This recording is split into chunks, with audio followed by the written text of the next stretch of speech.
Welcome to missionary biography. November 15, 1917 సంవత్సరంలో Oswald chambers గారు మరణించారు.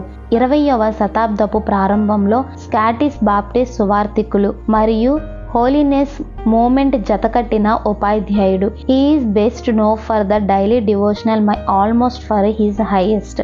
ఈయన బైబిల్ తర్ఫీదు కళాశాలలో ప్రిన్సిపల్గా ఉన్న సమయంలో ప్రత్యేక పని కొరకు దేవుడు అతనిని పిలిచారు. దానితో చాంబర్స్ గారి విన్నపములు బట్టి YMCA చాప్లెన్గా అంగీకరించబడ్డారు. చాప్లెన్ మిషనరీగా ఈజిప్ట్కి పంపబడ్డారు.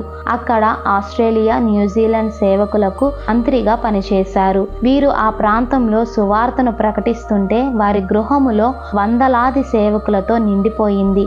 వారందరూ శ్రద్ధ కలిగి వింటూ క్రీస్తుని అంగీకరించారు. ఈ ఇన్ఫర్మేషన్ కనుక మీకు వర్త్ అనిపిస్తే లైక్ చేసి, సబ్స్క్రైబ్ చేసి, షేర్ చేయండి. Thank you all.